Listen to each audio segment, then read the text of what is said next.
Hello dear students, कैसे हैं आप सभी। आशा करती हूँ आप सब ठीक होंगे, स्वस्थ होंगे, अच्छे होंगे। आईसीटी वर्चुअल क्लासरूम देहरादून में आप सभी का स्वागत करती हूँ। मेरा नाम समता है और बच्चों, क्लास 9th में जो आपका चैप्टर नंबर 5 है, जीवन की मौलिक इकाई यानी कि फंडामेंटल यूनिट ऑफ लाइफ, कोशिका से रिलेटेड काफी क्वेश्चन आंसर्स हैं, जिसमें से कुछ क्वेश्चन आंसर्स ऐसे हैं बच्चों कि जो आपकी किताब में आपको नहीं मिलेंगे। चलेंगे स्मार्ट बोर्ड की तरफ और इसी चैप्टर से रिलेटेड हम प्रश्न उत्तर करेंगे। बच्चों, प्रश्न संख्या 5 है, अमीबा अपना भोजन कैसे प्राप्त करता है। उत्तर में आपने लिखा था कि अमीबा अपना भोजन एंडोसाइटोसिस की प्रक्रिया से प्राप्त करता है। चूंकि अमीबा एक कोशिकीय जीव होता है और एक कोशिकीय जीवों में कोशिका झिल्ली के लचीलेपन के कारण जीव जो है वो बाह्य पर्यावरण से अपना भोजन ग्रहण करते हैं और कोशिका झिल्ली पुनः अपनी पूर्व अवस्था में आ जाती है। इसके बाद कोशिका पदार्थ ग्रहण कर पचा जाता है। इस प्रक्रिया को एंडोसाइटोसिस या फैगोसाइटोसिस कहते हैं। प्रश्न संख्या 9 है, परासरण क्या है। उत्तर में लिखेंगे, जल के अणुओं की गति जब वर्णात्मक पारगम्य झिल्ली द्वारा हो तो उसे परासरण कहते हैं। मतलब जल के अणुओं की गति किसी ऐसी मेम्ब्रेन के द्वारा हो जिसमें कुछ चुने हुए पदार्थों का ही आदान प्रदान हो सकता है, वो सेलेक्टिवली परमिएबल मेम्ब्रेन द्वारा हो तो उसे हम परासरण कहते हैं। प्रश्न संख्या 10 है, एक एक्टिविटी के बारे में है, निम्नलिखित परासरण प्रयोग करें। ये आप अपने घर में भी कर सकते हैं, बहुत इजी एक्टिविटी है। छिले हुए आधे आधे आलू के 4 टुकड़े लें, इन चारों को खोखला करें, मतलब अंदर से आलू का थोड़ा सा निकाल दें और जिससे आलू के कप जैसे बन जाएं। इनमें से एक कप को उबले आलू में बनाना है और आलू के प्रत्येक कप को जल वाले बर्तन में रखना है। अब क्या क्या करना है, पूरा ऊपर तक नहीं होना चाहिए, आलू के नीचे ही रहना चाहिए पानी।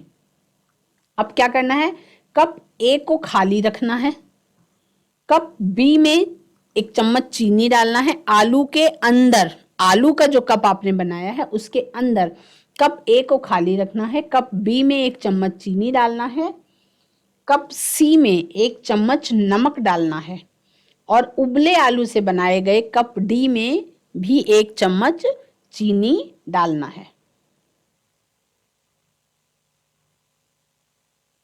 तो इन चारों कपों को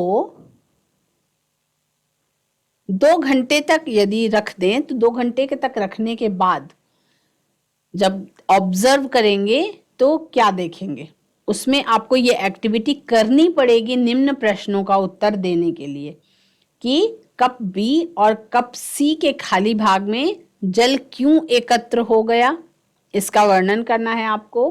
कप ए का आलू इस प्रयोग के लिए क्यों महत्वपूर्ण है, ये आपको लिखना है। और कप ए और कप डी आलू के खाली भाग में जल एकत्र क्यों नहीं हुआ, इसका भी वर्णन आपको करना है। ये एक्टिविटी जब आप करेंगे 2 घंटे के बाद, आप जो ऑब्जर्व करेंगे उसके बाद आपको इसका आंसर लिखना है। तो इस क्वेश्चन से हम आगे बढ़ जाएंगे।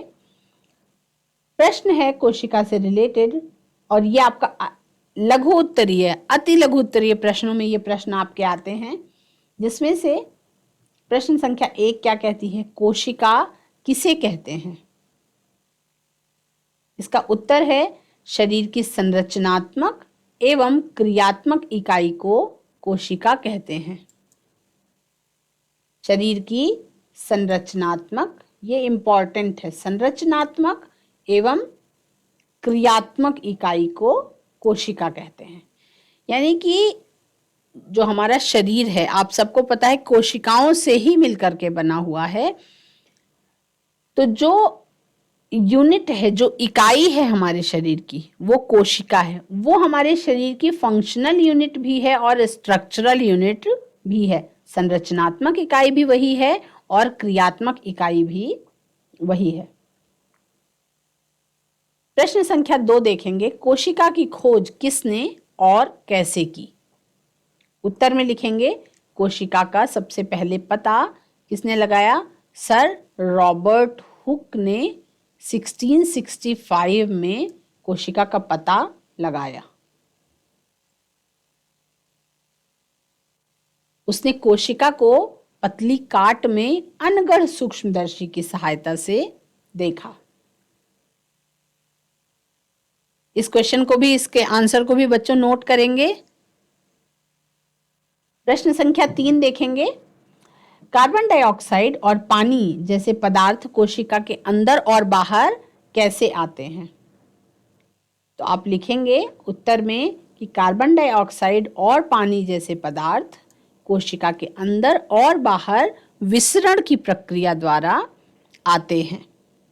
इसको आप लोग साथ साथ नोट करते चलेंगे बच्चों। ये आपके ऐसे प्रश्न हैं जो 1 नंबर के क्वेश्चन, जिस तरीके के क्वेश्चन ये पूछे जा रहे हैं, ये 1 नंबर के प्रश्न होते हैं ज़्यादातर, जिसमें आपको केवल लगभग 1 लाइन में ही आपको उत्तर देना होता है। आप या तो एक 1 वर्ड आंसर की तरह इसको कर सकते हैं या 1 लाइन में ही इसका उत्तर आपका पूरा हो जाता है, या हद से हद आप 2 लाइन 3 लाइन लिख सकते हैं। प्रश्न संख्या 4 है, इसको भी नोट करेंगे साथ साथ। अमीबा अपना भोजन कैसे ग्रहण करता है? अमीबा अपना भोजन कैसे ग्रहण करता है? उत्तर में लिखेंगे, प्रश्न संख्या 4 का उत्तर लिखेंगे, अमीबा अपना भोजन एंडोसाइटोसिस की प्रक्रिया द्वारा ग्रहण करता है। अमीबा अपना भोजन एंडोसाइटोसिस की प्रक्रिया द्वारा ग्रहण करता है। प्रश्न संख्या 5 है, एंडोसाइटोसिस क्या है? यानी कि अमीबा के भोजन ग्रहण करने की प्रक्रिया जो एंडोसाइटोसिस है वो क्या है, वो आपको देखना है। तो प्रश्न संख्या 5 को आप लिखेंगे एंडोसाइटोसिस क्या है, और इसका उत्तर लिखेंगे, एक कोशिकीय जीवों में कोशिका झिल्ली के लचीलेपन के कारण जीव बाह्य पर्यावरण से अपना भोजन ग्रहण करते हैं और कोशिका झिल्ली पुनः अपनी पूर्व अवस्था में आ जाती है। इसके बाद कोशिका जो है वो पदार्थ को ग्रहण करके पचा जाता है। इस प्रक्रिया को क्या कहते हैं हम? इसी प्रक्रिया को हम एंडोसाइटोसिस कहते हैं। प्रश्न संख्या 5 और इसका उत्तर आप नोट करेंगे। नेक्स्ट देखते हैं बच्चों, प्लाज्मा झिल्ली को वर्णात्मक पारगम्य झिल्ली क्यों कहते हैं? उत्तर में लिखेंगे, प्लाज्मा झिल्ली कुछ पदार्थों को अंदर अथवा बाहर आने जाने देती है। यह अन्य पदार्थों की गति को भी रोकती है।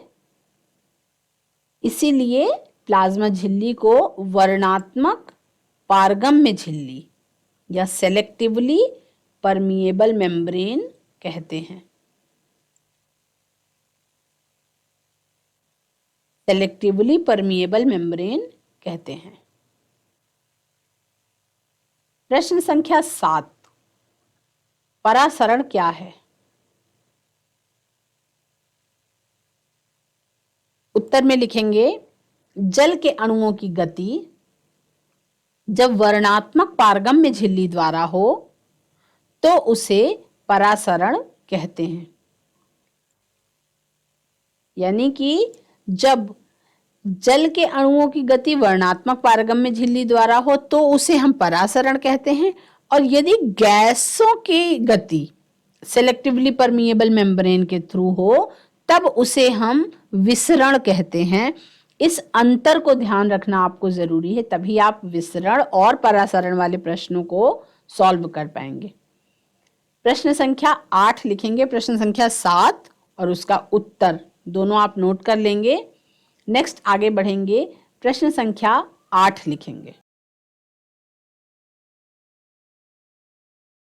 प्रश्न संख्या 8 है बच्चों, सेलुलोज क्या है और सेलुलोज कहाँ पाया जाता है? तो उत्तर में लिखेंगे, सेल्यूलोज एक बहुत जटिल पदार्थ है जो किस में पाया जाता है, जो पौधों की कोशिकाओं में पाया जाता है। पौधों की जो कोशिका भित्ति होती है या पादप कोशिका भित्ति मुख्यतः सेल्यूलोज की बनी हुई होती है। आपने पिछले छोटी क्लासेस में ही ये पढ़ लिया था कि जो सेल्यूलोज होता है, जो घास खाने वाले जानवर होते हैं, उनका जो पाचन तंत्र होता है वो एकदम मनुष्यों के पाचन तंत्र से, डाइजेस्टिव सिस्टम से डिफरेंट होता है, क्योंकि जो घास खाने वाले जानवर होते हैं वो, जिनको हम मवेशी कहते हैं ज्यादातर, जैसे गाय हो गई, भैंस हो गई, तो ये क्या करते हैं, ये हरे चारे का बहुत ज्यादा सेवन इनको करवाया जाता है। तो हरे चारे में क्या होता है, उन पौधों की जो सेल वॉल होती है, जो कोशिका भित्ति होती है, वो मुख्यतः सेल्यूलोज की ही बनी हुई होती है। और सेल्यूलोज क्या है, एक बहुत कॉम्प्लेक्स मटेरियल है, एक जटिल पदार्थ है, यानी कि बहुत पचना इसका मुश्किल होता है।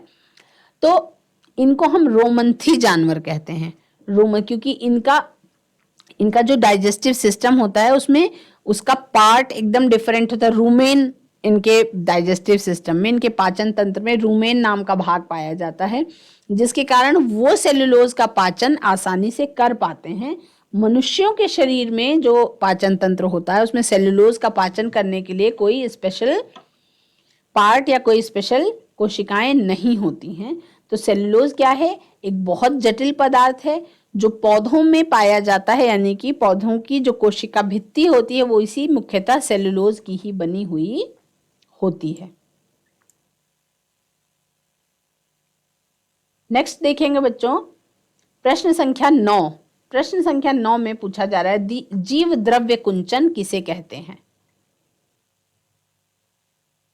पहले तो जीव द्रव्य किसे कहते हैं ये आपको समझना होगा। जीव द्रव्य क्या होता है बच्चों, कि जैसे एक कोशिका है, तो एक कोशिका की जो सबसे आउटर कवरिंग है, जो सबसे बाहरी परत है, वो आपकी क्या है, वो आपकी कोशिका की झिल्ली है या प्लाज्मा मेम्ब्रेन है। वो कोशिका की झिल्ली, कोशिका झिल्ली है या प्लाज्मा मेम्ब्रेन है।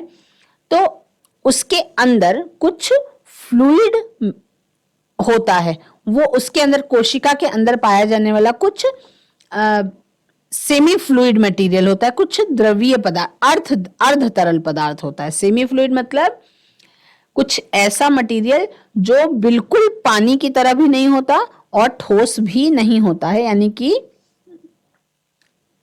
कुछ सेमी फ्लूइड, थोड़ा बहने वाला, थोड़ा वैसा।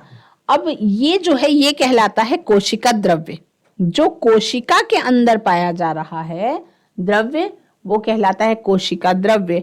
और कोशिका के अंदर क्या प्रेजेंट होता है, न्यूक्लियस या केंद्रक मौजूद होता है। तो केंद्रक के अंदर भी कुछ पदार्थ होता है जो सेमी फ्लूइड होता है, जो द्रवीय होता है।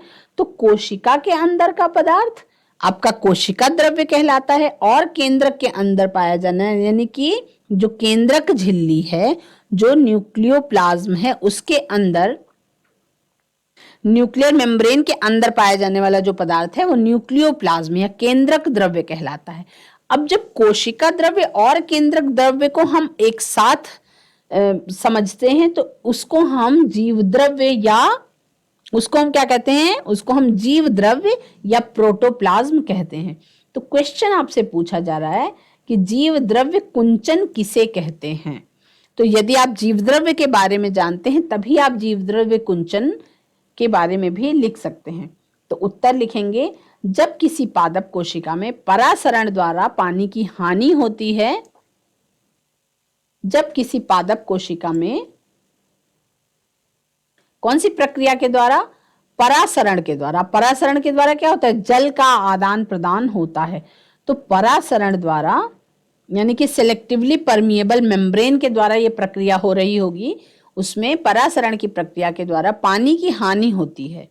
तो कोशिका झिल्ली सहित आंतरिक पदार्थ क्या हो जाते हैं, संकुचित हो जाते हैं, यानी कि सिकुड़ जाते हैं।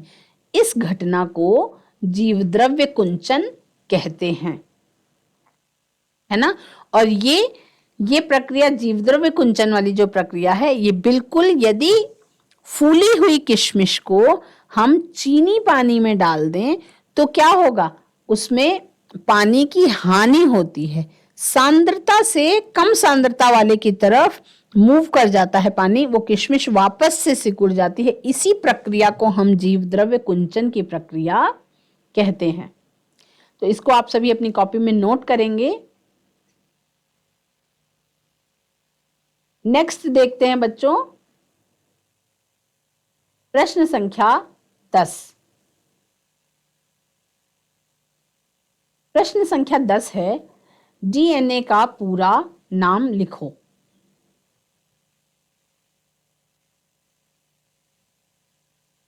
डीएनए का पूरा नाम लिखने से पहले आपको बच्चों डीएनए क्या होता है इसके बारे में जानना होगा।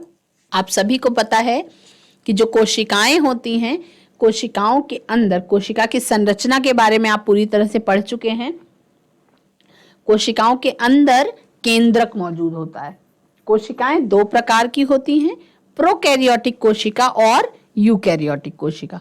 तो जो प्रोकैरियोटिक कोशिका होती है उसमें केंद्रक जो है वो पूर्ण रूप से विकसित नहीं होता, यानी कि केंद्रक जो होता है उसके ऊपर मेम्ब्रेन नहीं, या हम कह सकते हैं वो पैक्ड नहीं होता।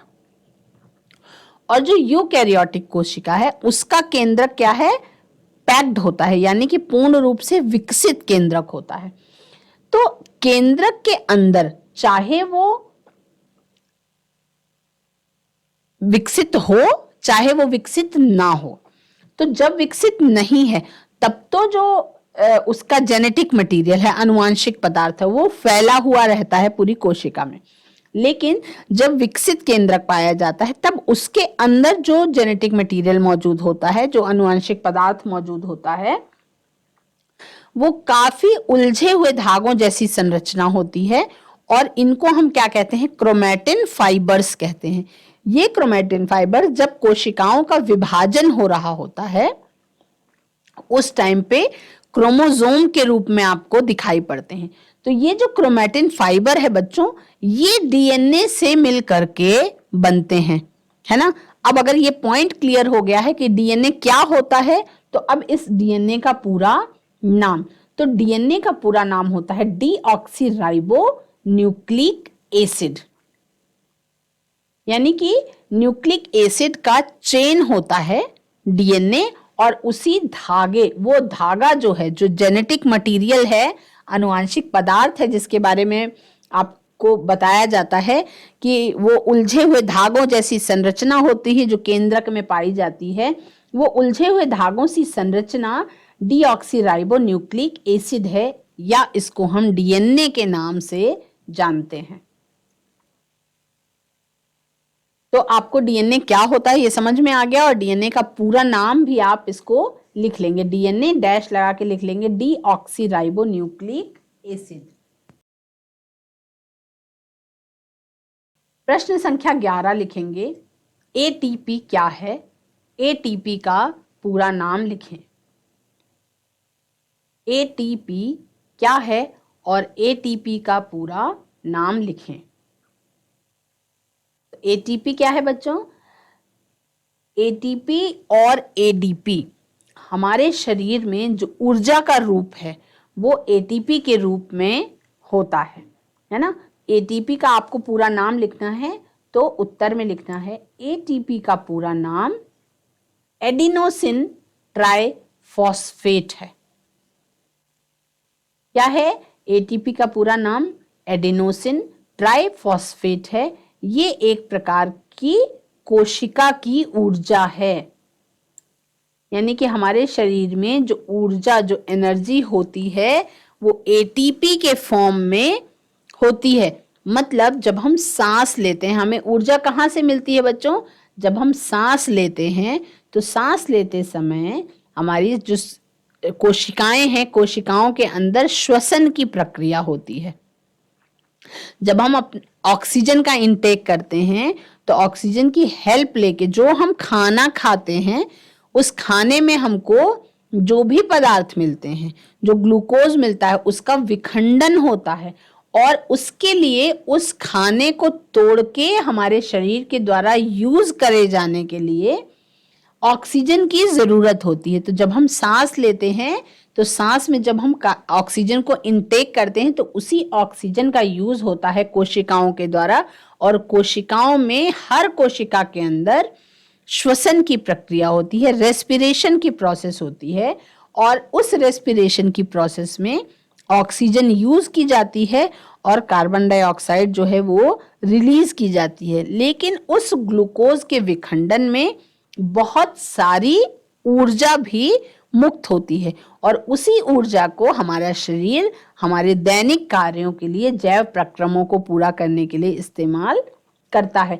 वो ऊर्जा का फॉर्म जो हमारे शरीर के द्वारा फ्री मतलब बनता है और उसको हम इस्तेमाल करते हैं, जैसे कि बोलने में भी जो ऊर्जा लग रही है वो हमारे शरीर में एटीपी के फॉर्म में होती है। यानी कि आपके लिए ये थोड़ा सा अचंभे की बात होगी बच्चों कि हमारे शरीर में जो कुछ भी प्रक्रिया हो रही है, पूरा शरीर केमिकल्स से मिलकर के ही बना हुआ है। पूरे शरीर में जो भी प्रोसेसेस हो रही हैं उसमें भी केमिकल्स से ही मिलकर के, इसीलिए एलोपैथिक दवाइयां शरीर पर डायरेक्ट प्रभाव डालती हैं, क्योंकि वो केमिकल्स होते हैं और केमिकल्स का डायरेक्ट केमिकल्स पे ज्यादा प्रभाव होता है।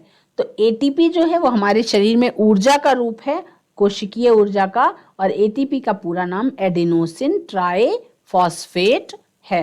अब इसको आप लिखेंगे एटीपी क्या है, एटीपी का पूरा नाम लिखें और उत्तर में लिखेंगे एटीपी का पूरा नाम एडेनोसिन ट्राइफॉस्फेट है, और यह एक प्रकार की कोशिका की ऊर्जा है।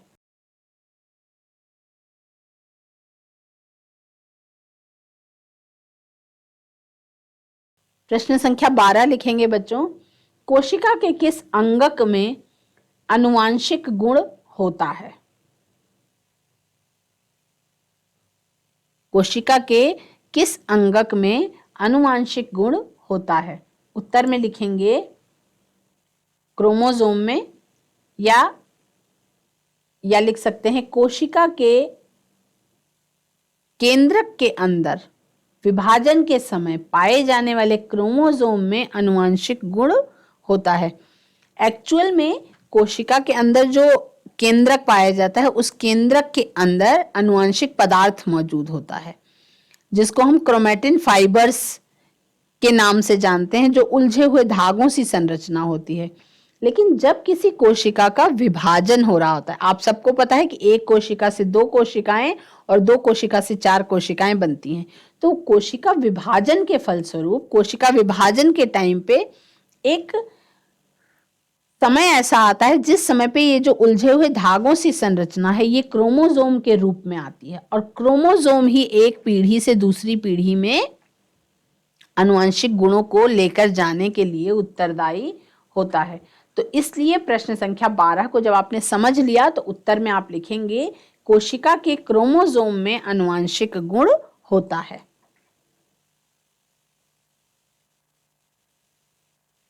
इसको आप अपनी कॉपी में नोट करेंगे बच्चों। उसके बाद हम प्रश्न संख्या 13 देखेंगे। ऐसे 2 अंगकों के नाम बताइए जिनमें अपना आनुवंशिक पदार्थ होता है। ऐसे 2 अंगकों के नाम बताइए जिनमें अपना आनुवंशिक पदार्थ होता है। उत्तर में लिखेंगे माइटोकॉन्ड्रिया और प्लास्टिड। आप सभी को पता है कि कोशिका जो होती है, यानी कि सेल जो होती है, सेल के जितने भी अंगक होते हैं उन्हें हम कोशिकांग कहते हैं, है ना। तो सेल ऑर्गेनेल्स में से कुछ ऐसे सेल ऑर्गेनेल्स होते हैं, कुछ ऐसे कोशिका के अंगक होते हैं जिनका अपना खुद का आनुवंशिक पदार्थ होता है ना। जिसमें से जो विकसित कोशिकाएं होती हैं उनमें पाया जाता है माइटोकॉन्ड्रिया। माइटोकॉन्ड्रिया जिसे हम ऊर्जा गृह के रूप में जानते हैं।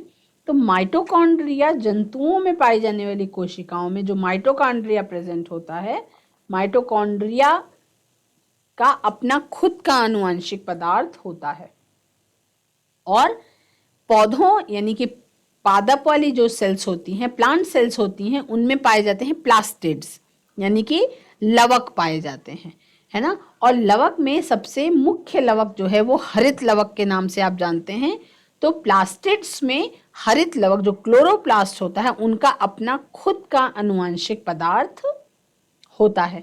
तो एक जंतुओं में पाए जाने वाली कोशिकाओं में माइटोकॉन्ड्रिया का अपना आनुवंशिक पदार्थ होता है और पौधों में पाई जाने वाली कोशिकाओं में प्लास्टिड्स यानी लवक में अपना उनका खुद का आनुवंशिक पदार्थ होता है। मुख्यतः हरित लवक में आनुवंशिक पदार्थ उसका स्वयं का पाया जाता है। तो ये प्रश्न संख्या 13 और उसका उत्तर आप नोट करेंगे।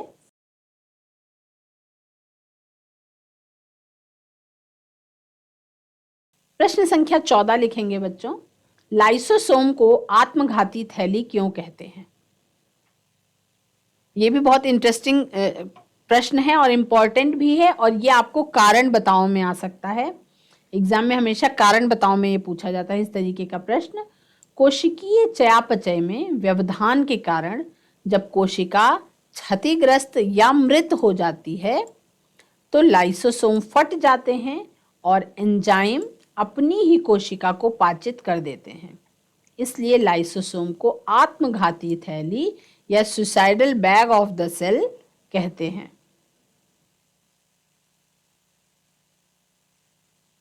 प्रश्न संख्या 15 लिखेंगे बच्चों, कोशिका के अंदर प्रोटीन का संश्लेषण कहाँ होता है?